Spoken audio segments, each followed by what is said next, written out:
Eu gostaria de saber se o senhor tem um projeto estratégico para a economia brasileira, a partir do caso do senhor ser reeleito no mês de janeiro, que aí vem.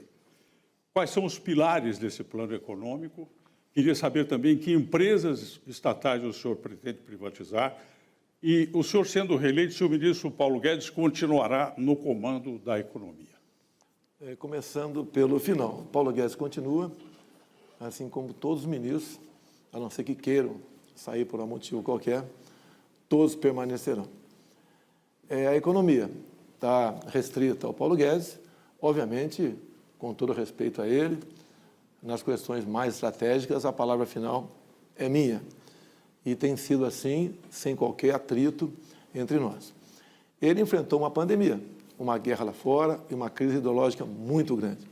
O mundo todo sofreu com inflação, aumento de preço. O Brasil não foi diferente.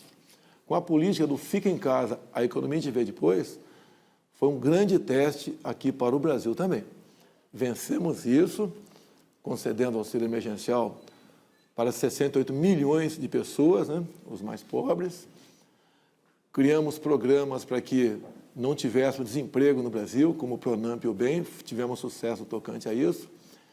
E também outras coisas, outras medidas foram tomadas até antes da pandemia, como a Lei da Liberdade Econômica, que facilitou, em especial os autônomos, a conseguir abrir a sua empresa. Também a política do Paulo Guedes, ele fala em reindustrialização, é diminuição de impostos. Como ele diminuiu, por decreto meu, 35% de 4 mil produtos que pagavam IPI. Tá? Não deixou de ser um sucesso essa proposta dele. Também desburocratização, desregulamentação, como, por exemplo, um grande corte nas normas regulamentadoras. Isso tudo, né, somado, nós somos o sétimo país mais digitalizado do mundo. Fizemos, entre aspas, uma grande reforma administrativa, coibindo concursos públicos, exceto para os mais importantes, né, Polícia Federal e Polícia Rodoviária Federal, diminuindo então o peso da máquina e a despesa com a mesma. Ou seja, nós arrumamos agora a economia.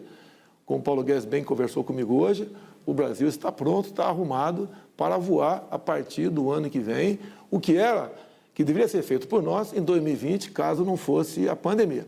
Então, a liberdade econômica, o livre comércio, a diminuição do peso do Estado, entre outras medidas, que fazem parte do atual e futuro plano econômico do nosso governo. O senhor se compromete de novo a ser reeleito, enviar para o Congresso Nacional um projeto propondo o fim da reeleição e, mais do que isso, a incentivar a sua base, que não vai ser pequena, a aprovar uma proposta nesse sentido, ou o senhor mudou de entendimento em relação à reeleição? O que me fez mudar de ideia? O quadro posto para disputar uma eleição minha. Não tínhamos um nome com o perfil parecido com o meu. Estaríamos entregando o Brasil para o PT, para o PDT ou para o PSB. Seria a volta da esquerda. Então, esse fez a decisão minha de não tocar nesse assunto. Obviamente, se parte do parlamento topar uma proposta como essa, a gente entende que 5 anos sem reeleição seria muito bem-vindo. Alguns falam até em diminuir o tamanho da Câmara, de 513 para 300, 350. Eu não posso tocar a mão num vespeiro quando pretendo levar avante pautas importantes para o nosso Brasil, porque teria a reação de uma parte considerável do parlamento brasileiro. Isso teria que vir quase que um consenso, até porque para aprovar qualquer coisa nesse sentido, você precisaria de quórum qualificado de 3/5 em cada casa. Para fazer nome, para aparecer politicamente, como já vi em outros países, propostas semelhante a essa, dá muita notoriedade ao chefe do executivo, mas ele passa a ter dificuldade de negociar com o parlamento e aprovar boas propostas, como temos, por exemplo. Eu gostaria de saber qual que é a sua posição e qual seria, num eventual segundo mandato, a respeito da possibilidade de se criar uma lei que pune quem dissemina fake news, principalmente autoridades e ocupantes de cargos públicos. Primeiro, da minha parte, zero criação de lei nesse sentido. No começo do ano, a Câmara tentou a urgência de um projeto para criminalizar fake news. Eu fiz a minha parte, coisa que não costumo fazer, conversei com parlamentares e por 9 votos a urgência não foi conseguida. Então, hoje em dia, qualquer punição por fake news não tem amparo legal. Não está prevista em lei. Agora, eu gostaria que apresentassem quais são as minhas fake news. Olha, essa matéria foi o presidente que fez, está no Twitter, no Facebook do presidente, e é mentira. Me apresente.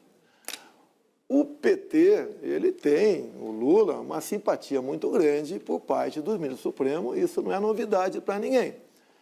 Para eu, vamos assim dizer, criticar o PT, se eu fizer fake news, eu estou falando que o Lula é honesto. Eu estou falando que ele defende a vida desde o início da sua concepção, que ele não quer legalizar as drogas. Ou seja, você não tem que fazer fake news contra o PT. Você tem que mostrar a verdade. E os números têm mostrado, realmente, a péssima administração do PT durante 14 anos. Olha a corrupção nas estatais. Olha os fundos de pensão. Como tenho dito, né, funcionários da Caixa, do Banco do Brasil, dos Correios, têm desconto até 2030 para que eles possam se aposentar no futuro. E os inativos, os aposentados, pagam também, no mínimo 10% do que recebe no contra-cheque para continuar recebendo a sua pensão, como se fosse um redutor de pensão. A corrupção no Brasil, nós já sabemos, a fotografia, a Lava Jato tem mostrado aí, os delatores devolveram mais de 6 bilhões de reais, as empresas, por acordo de leniência, devolveram mais de 15 bilhões, nós demos para os Estados Unidos, para a Bolsa de Valores, aproximadamente $1 bilhão, tendo visto influência, descaso, roubalheira, interferência no preço lá atrás. Ou seja, não tem que inventar fake news. Quem seria o censor da fake news? Meu Deus do céu. Eu acho que vai dizer se a Veja continua ou não de pé é a qualidade da matéria de vocês. Se vocês, por exemplo, começam a publicar certas coisas que não são verdadeiras, a própria população deixa a Veja de lado. E eu entendo que o melhor controle da mídia é deixar a mídia livre. E a população, hoje em dia, com as informações que tem, com a liberdade das mídias sociais, é que faça esse controle de vocês, não assinando e não comprando esse tipo de produto. Candidato, o senhor promete continuar pagando o Auxílio Brasil de R$ 600 caso o senhor seja reeleito, mas, por enquanto, não tem dinheiro para isso no orçamento. Primeiramente, o Bolsa Família, até o ano passado, começava com R$ 42, uma quantia bastante irrisória. Até o ex-presidente Lula, no debate, falou que a economia estava muito bem no tempo dele. Mas eu retruquei e falei, por que não pagou mais para o Bolsa Família? Nós, no ano passado, com a política do fica em casa, economia de ver depois, inflação, etc., nós vimos que tínhamos que aumentar o valor do Bolsa Família. E acabamos, então, criando o Auxílio Brasil. Para criar o Auxílio Brasil, nós tivemos que alongar o pagamento dos precatórios para quem tinha mais de 600 mil para receber. Ou seja, os mais humildes não foram prejudicados na questão dos precatórios. Deixo claro que toda a bancada do PT na Câmara foi contra a criação do Auxílio Brasil com R$ 400. Conseguimos aprová-lo com a participação de outros partidos. No corrente ano, notou-se que essa questão ainda poderia ser melhorada. Então, acertamos um grande projeto, uma grande proposta de emenda à Constituição e resolvemos, até o final do ano, conceder os 200 extra. Tá? E, obviamente, busquei a equipe econômica, confio no Paulo Guedes, eu carinhosamente o chamo de posto Ipiranga, e ele tem achado alternativa para tudo aquilo que ele promete. O senhor pretende, se reeleito, apoiar algum movimento de impeachment de ministros do STF no Senado? Eu já entrei no passado com pedido de impeachment contra o senhor Alexandre de Moraes. Não prosperou por decisão do presidente do Senado. O perfil do atual Senado foi mais para centro-direita, mais independência, vamos assim dizer. Eu não pretendo entrar com nenhum pedido de impeachment contra o senhor Alexandre de Moraes. Até qualquer um do povo pode fazê-lo. Isso compete, então, qualquer processo de cassação, impeachment, né, compete exclusivamente ao Senado Federal. Da minha parte, não pretendo aumentar o número de ministros, e tem uma proposta na Câmara de 2013 da senhora Luísa Erundina, onde 40 deputados do PT assinaram essa proposta. O que a gente vê acontecendo no Brasil, que é um crescente de críticas ao Supremo, né? Eu parei no tocante a isso, mas há algum tempo eu já vinha falando muito a palavra liberdade, e nós devíamos nos preocupar com isso. Fiquei isolado por muito tempo falando essa palavra aí como num deserto. Hoje nós estamos vendo que isso tornou-se quase que veio para uma ordem do dia. Agora, deixo claro, a decisão do TSE veio de um pedido por parte do Partido dos Trabalhadores. Então, a decisão do TSE, errada ou não, foi provocada pelo Partido dos Trabalhadores. Em quem que o seu eleitor deve confiar? No que o senhor diz, no que diz o seu ministro ou no que diz o orçamento? Bem, o orçamento, quem faz o orçamento, na verdade, é o Legislativo. O orçamento não é um decreto presidencial. Então, quando há críticas, né, que vai cortar a merenda, só vai ter ovo na merenda do ano que vem, vai cortar a farmácia popular, o orçamento não está feito. Se inclui sempre outra despesa obrigatória do orçamento. Até o tal do RP9, conhecido como orçamento secreto, se botou lá dentro. Aquilo não estava previsto estar lá dentro. Quando você bota obrigatoriamente mais 19 bilhões, vai ter que sair de outro lugar. Então, essa bola está com o parlamento para decidir isso aí. É inadmissível você não deixar os aposentados receberem o reajuste, no mínimo, igual à inflação. Não se pode continuar não dando reajuste aos servidores da mesma maneira. O salário mínimo também. Então, a gente tem certeza que o parlamento vai buscar alternativas. E nós sabemos que o parlamento não responde nada no tocante à lei de responsabilidade fiscal. Eu respondo por lá de cá. Eu não posso sancionar ou vetar o que vem na minha cabeça. Então, tenho certeza que o parlamento, assim como não nos faltou ao longo desses 3 anos e 10 meses, não faltará no futuro. E mais ainda, tenho conversado com o Arthur Lira muitas questões e imediatamente após as eleições, nós colocaremos em prática. Então, eu gostaria de saber o que existe de efetivo nas suas propostas de governo que possa convencer 54% do eleitorado que é preto e pardo a apostar na sua reeleição. Eu procuro tratar todo mundo igual. A senhora deve estar vendo uma medalha aqui na minha lapela. Tá? Essa medalha eu ganhei do Exército Brasileiro por mérito. Em 1978, um soldado negro, o Celso Negão, sumiu numa lagoa no campo de instrução do Exército Brasileiro. E eu me atirei na água, e a segunda vez que mergulhei, tirei o Celso Negão de dentro d'água. Se eu fosse racista, por exemplo, ou não se preocupasse com os negros, eu teria deixado morrer afogado, que, afinal de contas, eu botei a minha vida em risco. E essa medalha, acredito, que cada 3 anos um militar a recebe. É aquele militar que, porventura, tem arriscado a sua vida para salvar a vida de terceiros. E terceiro, no caso, era o recruta Celso, conhecido pelos colegas como Celso Negão. Se você vê, por exemplo, violência que sempre se publicava no passado, comunidade negra, LGBT, esses números diminuíram em nosso governo. Agora, por exemplo, o ano passado, nós tivemos o menor índice de mortes por 100 mil habitantes, 20, levando-se em conta os últimos 30 anos. Aí está incluído brancos, negros, LGBT, inclui todo mundo lá. Então, o nosso governo procura atender a todo mundo, se afastar daquela pauta de nós contra eles. Aquilo que o PT pregou no Brasil, brancos e negros, homossexuais, heterossexuais, nordestinos e sulistas, patrões e empregados. Nós não afastamos disso. Então, a pergunta que eu faço para o senhor é, primeiro, de que forma o senhor pretende financiar esse reajuste que o senhor está prometendo agora e se o senhor se compromete a manter o mesmo índice de correção usado atualmente no salário mínimo? Presidente. Primeiramente, a senhora falou em mexer na Constituição.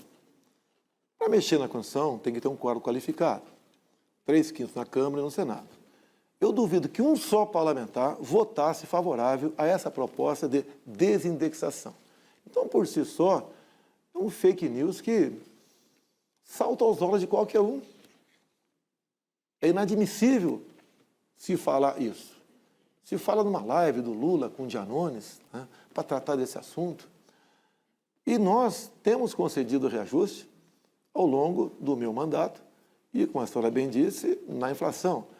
Nós devemos botar em conta que tivemos uma pandemia, onde nós gastamos 700 bilhões em 2020, dentro da responsabilidade fiscal. Mesmo com esse gasto, que alguns falam que extrapolou o teto, não tivemos reflexo no dólar indo para cima, na bolsa indo para baixo, né? Não se mexeu no Brasil, foi um momento difícil.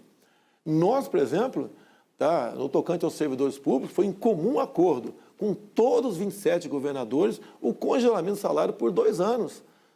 Todos os governadores toparam isso, até que havia uma outra proposta que tinha vindo da Câmara dos Deputados, da mesa, concedendo, né, um corte linear de 25% no salário, pensões e aposentadoria de todo mundo, civis, militares, e eu fui uma daquelas pessoas que foi contra isso. Achamos que daríamos para suportar o gasto com a pandemia com o congelamento por 2 anos. E conseguimos isso com o apoio de todos os governadores numa videoconferência. E acredito que foi a melhor maneira possível. Se tivesse dado o corte lá atrás, não teríamos recuperado ainda os 25%. A questão do orçamento, a senhora sabe que tem um teto. Ninguém quer extrapolar o teto, chutar o teto, nada disso. Mas o Paulo Guedes é uma pessoa que sabe bem tratar a questão orçamentária, tanto é que nós somos referência e exemplo para o mundo nessa questão. Vamos agora às considerações finais. Candidato Jair Bolsonaro, o senhor terá 2 minutos e 45 segundos, por favor. Primeiro, queria anunciar a todos que amanhã, às 17 horas, teremos uma super live. Pode ter certeza, bateremos o recorde mundial de participação. Presentes, obviamente, o presidente da República, o nosso Neymar, Sérgio Moro, governador Zema, Tarcísio, candidato a São Paulo, líderes religiosos, Silas Malafaia, entre tantas e tantas outras pessoas. Eu participarei da primeira hora da live. Ela durará 22 horas. Participe, pelo menos no começo, é muito importante. Vamos ouvir o Neymar, personalidades do Brasil todo. No mais, o que está em jogo no próximo dia 30? Não é escolher um presidente. A forma de governar, você já sabe. O outro lado, um desastre. Corrupção, descaso, etc. Do nosso lado, rigor fiscal. Tanto é que somos um exemplo para o mundo. Estamos no 3º mês com deflação. Quem podia esperar isso? Combustíveis lá embaixo, sem canetada. Isso com votações, né, com o parlamento brasileiro. O maior auxílio, o maior projeto social da história do Brasil. Nós concedemos agora um auxílio aos mais pobres, porque nós tratamos com dignidade os mais pobres, né, de R$600 no mínimo. Com R$600, uma dona de casa pode, sim, buscar no supermercado algo que ajude muito a sua família a vencer aquele mês. Essa é uma diferença enorme entre nós. Também as questões de costumes. A família é sagrada para nós. O outro lado, o tempo todo atacando os valores familiares. Se você tem dúvida nisso, dá um Google aí. PNDH3, veja a barbaridade contra a família brasileira. Entre outras ações do PNDH3, a desconstrução da heteronormatividade. Nós também não aceitamos a legalização das drogas, como Lula já falou que quer, o PT quer a legalização das drogas. Só quem tem um filho no mundo das drogas sabe o sofrimento que é uma mãe ou um pai com um filho nessa situação. A questão da ideologia de gênero. Não podemos ensinar coisas erradas para nossas crianças em sala de aula. A sala de aula instrui quem dá educação, o pai e a mãe. Eu tenho certeza que você, mãe, que tem uma filha de 6, 7, 8 anos, não quer que ela vá no banheiro, no intervalo da sala de aula, e encontre um marmanjão de 10, 15, 14 anos lá dentro. Você não quer isso. Sua filha, o seu filho é o seu patrimônio. Nós respeitamos a família, primamos pela liberdade e, em especial, pela liberdade religiosa. Muito bom. O pool formado por SBT, CNN Brasil, Terra, Rádio Nova Brasil, Estadão Eldorado, Revista Veja, agradece a participação do candidato Jair Bolsonaro. Vamos agora às considerações finais. No mais, o que está em jogo no próximo dia 30? Não é escolher um presidente. A forma de governar, você já sabe. O outro lado, um desastre. Corrupção, descaso, etc. Do nosso lado, rigor fiscal. Tanto é que somos um exemplo para o mundo. Estamos no 3º mês com deflação. Quem podia esperar isso? Combustíveis lá embaixo, sem canetada. Isso com votações, né, com o parlamento brasileiro. O maior auxílio, o maior projeto social da história do Brasil. Nós concedemos agora um auxílio aos mais pobres, porque nós tratamos com dignidade os mais pobres, né, de R$600 no mínimo. Com R$600, uma dona de casa pode, sim, buscar no supermercado algo que ajude muito a sua família a vencer aquele mês. Essa é uma diferença enorme entre nós. Também as questões de costumes. A família é sagrada para nós. O outro lado, o tempo todo atacando os valores familiares. Se você tem dúvida nisso, dá um Google aí. PNDH3. Veja a barbaridade contra a família brasileira. Entre outros ações do PNDH3, a desconstrução da heteronormatividade.